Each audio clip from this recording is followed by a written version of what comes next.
زوو سڵاو بێەوە بینەران و گوێگرانی خۆشەویستی تەلەڤیزیۆنی کۆمەڵا لەگەڵتاندام بۆ پێشکەشکردنی گەشتی هەواڵەکانی ڕۆژی دووشەممە. سەرتاش بە سەردێڕی چەند هەواڵێک دەست بێت. ڕێزگرتن لە یادی گیان بەختکردوانی شۆڕشی ژینە لەلایەن بنەماڵە دادخوازەکانەوە لە کوردستان. گیان بەختکردنی باوکی دوو کادرەندامی کۆمەڵا لە شاری دیواندەرە. کۆبوونەوەی خانشینکراوانی تەمینی اجتیماعی لە کوردستان و ئێران. برینداربوونی کۆڵبەرێک بە تەقەی هێزەکانی ڕژیم و کۆبوونەوەی خانشینکراوانی سەنعەتی فولاد لە ئیسفەهان.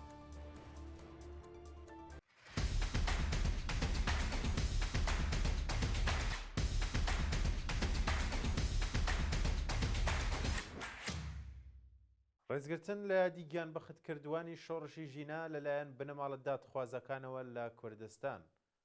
ڕۆژی یەکشەمە 30 سەرماوەزی 1404 هەتاوی بنەماڵە دادخوازەکانی کوردستان لە شارەکانی سنە، دیواندەرە، سەقز، بۆکان و چەند شارێکی دیکە سەردانی گڵکۆی گیان بەختکردوانی شۆڕشی ژینەیان کرد و ڕێزیان لە یادی ئەو ئازیزانە گرت.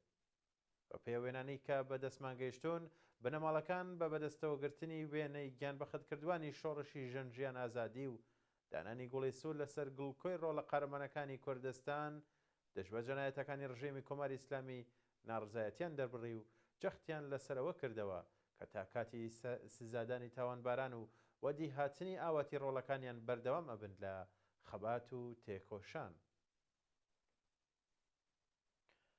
گیان بەختکردنی باوکی دوو کادر و ئەندامی کۆمەڵە لە شاری دیواندەرە. ڕۆژی شەمە 29 سەرماوەزی 1404 هەتاوی باوکی دوو کادر و ئەندامی کۆمەڵە لە شاری دیواندەرە بە ناوی ڕەشید سوبحانی بەهۆی لەسەرەوەبوونی تەمەنی گیانی بەخت کرد.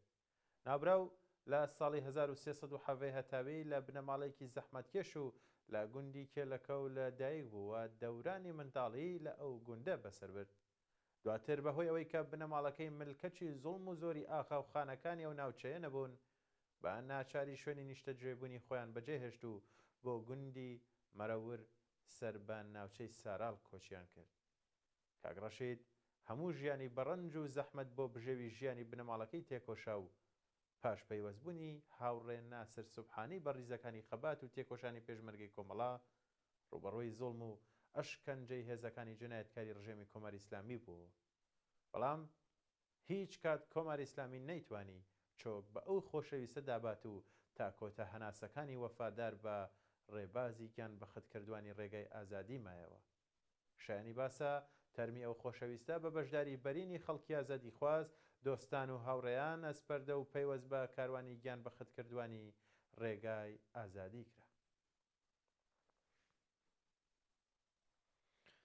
کۆبوونەوەی خانشینکراوانی تەمینی اجتیماعی لە کوردستان و ئێران. ڕۆژی ڕابردوو خانشینکراوانی تەمینی اجتیماعی لە شارەکانی کرماشان، تاران، شوش، کەرخە، ڕەشت و چەند شارێکی دیکە دژ بە وەدینەهاتنی بەڵێنەکانی بەرپرسان کۆبوونەوە. بەوتەی سەرچاوەگادەرەکان خانشینکراوانی ناڕازی لە کۆبوونەوەکاندا بە وتنەوەی دروشم دژ بە ناکارەمەیی بەرپرسانی ڕژیم و هەڵکردنی پلاکارد، خوازیاری بەرزکردنەوەی ئاسیاق دەست بە پێی ڕێژەی هەڵاوسان، دابینکردنی بیمەی دەرمانی کارامە، بایەخدانی کۆماری ئیسلامی بە ژیان و مەعیشەتی خانشینکراوان و کرێکاران، ئازادی دەست بەجێی خانشینکراوانی بەندکراو و هەروها کۆتایی هاتنی گوشاری ناوەندەبنیەکان لەسەر ناڕازیان بوون. بەردەوامی دەست بە سەرکردنی هاوڵاتیەکی خەڵکی شاری سەقز. بە پێڕاپۆرتەکان شاهین مەحموودی، هاوڵاتی ئێرانی نەروێژی و خەڵکی شاری سەقز سەرەڕای تێپەڕبوونی زیاتر لە 7 ڕۆژ لە دەست بە سەرکردنی هێشتا چارەنووسی دیار نییە. ئەوراو ڕۆژی یەکشەمە 23 سەرماوەزی ئەم ساڵ پاشبانگەشتی لەلایەن ئیداری ئیتلاعاتی شاری سەقز دەست بەسەر کراوە و پاشان ڕەوانەی گرتوخانەکانی ناوەندە ئەمنیەکان لە شاری سنە کراوە. شانی باسە سەرڕای بە دووەداچوونی بنەماڵەکەی لە سەردۆخی تەندروستی و شوێنی ڕاگررتنی تا کاتی داڕشتنی ئەم هەواڵە سەبارەت بە ئەو دەست بەسەرکراوە زانیاریەک لەبەردەستانیە. برینداربوونی کۆڵبەرێک بە تەقەی هێزەکانی ڕژیم.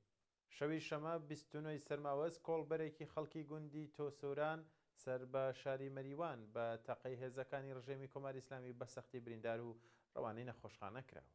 بەوتەی سەرچاوەکانی هەواڵ ئەو هاوڵاتیە بە ناوی بەختیار ڕووزبە لە تەتەی سەوڵاوە بریندار و بەهۆی سەختی برینەکانیشی ڕەوانەی ناوەندە تایبەتەکانی پزیشکی کراوە. راپۆرتەکان ئاماژە بەوە دەکەن کە دۆخی تەندروستی و کۆڵبەرە لە خراپەیدایە و بنەماڵەکەی لە نیگەرانیدا. ناڕزایەتی کرێکارانی شارەداری دەسپۆل. ڕۆژی یەکشەمە 30 سەرماوەزی 1404 هەتاوی کۆمەڵێک لە کرێکارانی شارەداری شارستانی دەسپۆل سەر بە پارێزگای خۆزستان دەست بە خراپی دۆخی ژیانیان کۆبوونەوە. بە پێی راپۆرتەکان کرێکارانی ناڕازی لە کۆبوونەوەکەدا ئاماژە بەوە دەکەن کە بەهۆی پێنەدانی یەقدەستە دواخراوەکانیان لەلایەن بەرپرسانەوە لە دۆخێکی زۆر خراپی ئابووریدا دەژین و تەنانەت توانای دابینکردنی سەرەتایی ترین پێداویستیەکانی بنەماڵەکانیان نییە. لە بەردەوامی کۆبوونەوەکەدا ناڕازیان خوازیاری گۆڕانی گرێبەستەکانیان و هەروەها تەزمینی ئەمنیەتی پیشەیی بوون. کۆبوونەوەی ناڕزایەتی کادری دەرمانی نەخۆشخانەکانی شارستانی بێهبەهان. ڕۆژی ڕابردوو کۆمەڵێک لە پەرستەران و کادری دەرمانی نەخۆشخانەکانی شارستانی بێهبەهان دژبە کەمبوونی یەقدەستەکانیان و لە سەرەوەبوونی سەعاتی کار لە بەردەم فەرمانداری و شارە کۆبوونەوە. بە پەیوەندی کە بەدەستمان گەیشتون پەرستەران و کادری دەرمانی ناڕازی لە ئەو شارە بۆ ماوەی زیاتر لە چەند مانگە لەلایەن بەرپرسانەوە هەقدەستە دواخراوەکانیان وەرنەگرتووە و تەنانەت بەشێک لە هەقدەستەکانیان وەکو باش لەلایەن دەوڵەتەوە هەڵگیراوە. لە بەردەوامی کۆبوونەوەکەدا ناڕازیان جەخت لەسەر ئەوە دەکەنەوە کە بەردەوامی ئەم دۆخە کادری دەرمان ناچار بەوازێنان لە پیشەکەی دەکات و لە داهاتوودا ئێران تووشی قێرانێکی گەورەی نەبوونی کادری دەرمان و پەرستار دەبێتەوە. کۆبوونەوەی خانشینکراوانی سەنعەتی فولاد لە ئیسفەهان. ڕۆژی یەکشەمە 30 سەرماوەزی 1404 هەتاوی کۆمەڵێک لە خانە نشینکراوانی سەنعەتی فولاد لە شاری ئیسفەهان دژ بە نەبوونی بیمەی دەرمانی کارامە و هەروەها خراپی دۆخی ژیانیان لە بەردەم بینای سندوقی خانشینکراوانی فولاد کۆبوونەوە. بە پێوێنانی کە بەدەستمان گەیشتون ناڕازیان بە وتنەوەی دروشم و بەرپای ڕێپێوانێک خوازیاری هەوسان سازی یەقدەستەکانیان پێدانی هەقدەست و مەزایە دواخراوەکان بایەخدانی ڕژێم بە ژیان و معیشەتی خانشینکراوان دابینکردنی بیمەی دەرمانی کارامە کۆتای هاتنی گوشاری ناوەندە ئەمنیەکان لەسەر خانشینکراوانی ناڕازی و ڕەوەها سربەخۆی سندوقی خانشینکراوانی سەنعەتی فولاد بوون. دوایین هەوڵ مانگرتنی کرێکارانی شیرکەتی فولادی ڕاد لە هەمەدان. ڕۆژی ڕابردوو کرێکارانی شاغڵ لە شیرکەتی فولادی ڕاد لە شاری هەمەدان دژ بە پچڕانی گازی ئەو شیرکەتە دەستیان لە کار کێشایەوە و کۆبوونەوە. بەوتەی سەرچاوە ئاگادارەکان لە کاتێکدا کە گەرمای هەوایە و شارە گەیشتۆتە 6+0 گازی ئەو شیرکەتە لەلایەن ئیدارەی گازە و پچراوە و کرێکاران لە دۆخێکی زۆر خراپدا کار دەکەن. لە بەردەوامی ناڕزایەتیەکانیاندا ناڕازیان جەختیان لەسەرەوە کردوێتەوە کە تا کاتی دابینکردنی ئیمەنی شوێنی کاری کرێکاران و بایەخدانی بەرپرسان بە تەندروستیان بەردەوام ئەبن لە ناڕزایەتی و مانگرتن. بینەران و گوێگرانی خۆشەویست گەشتیاوەڵەکانم پێشکەشکردن ڕۆژێکی خۆش بۆ هەموو لای.